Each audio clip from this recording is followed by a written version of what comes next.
Hello dear friends, welcome to Shamsi Haat. Shamsi হাটে আপনাদের সবাইকে স্বাগত। আজকে আমি শামসি হাট চলে এসেছি। শামসি হাটের মধ্যে খুবই চর্চিত এবং ব্যস্ততম এলাকা শামসি গরুর হাট। এখানে দেখতে পাচ্ছেন বিভিন্ন কোয়ালিটির গরু চলে এসেছে আজকে শামসি হাটে।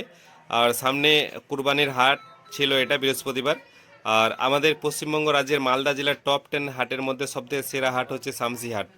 আর শামসি হাট বিশাল বড় একটা, মালদা জেলার বিভিন্ন এলাকা থেকে প্লাস বিহার কাঠিয়ার থেকেও আগত। এখানে লোক বিক্রেতা এবং ক্রেতা দুজনেই আসে। আর এখানে বিভিন্ন সমস্যার সম্মুখীন হতে হয়। এখানে সাধারণত বর্ষার দিনে কাদা টাদা হয়ে থাকে। আর এখানে প্রচুর সমাগম এবং লোকের প্রচুর ভিড় হয়ে থাকে। মানে আপনি যে হাঁটবেন সোজা হয়ে যাবেন, সে যেতে পারবেন না। হয় গরু আপনাকে লাত মারুক, নাহলে গরু আপনাকে মাথা দিয়ে মারুক, কিছু না কিছু সমস্যা হবে। তো কে কে শামসি হাটে গেছেন অবশ্যই কমেন্টে জানাবেন।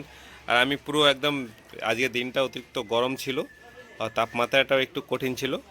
তার জন্য আর সরকার নতুন নিয়ম বেঁধে দিয়েছে, গরুর কিছু কেনা বেচার ক্ষেত্রে বাউন্ডেশন দিয়ে দিয়েছেন যে গরুর 14 বছর এজ এবং সার্টিফিকেট লাগবে।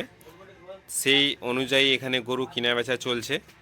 আর প্রচুর ভিড় ছিল আজকে, সামনে ঈদের হাট, তার জন্য। আর বিশেষ করে গরু কেনাবেচা না হলে প্রচুর সমস্যার সম্মুখীন হতে হতো সাধারণ যারা গরু ব্যবসায়িক, যেমনি লোন নিয়েছেন, বন্ধন উঠিয়েছেন, বা সুদের উপর টাকা নিয়ে, কিস্তির উপর টাকা নিয়ে তারা গরুর ব্যবসা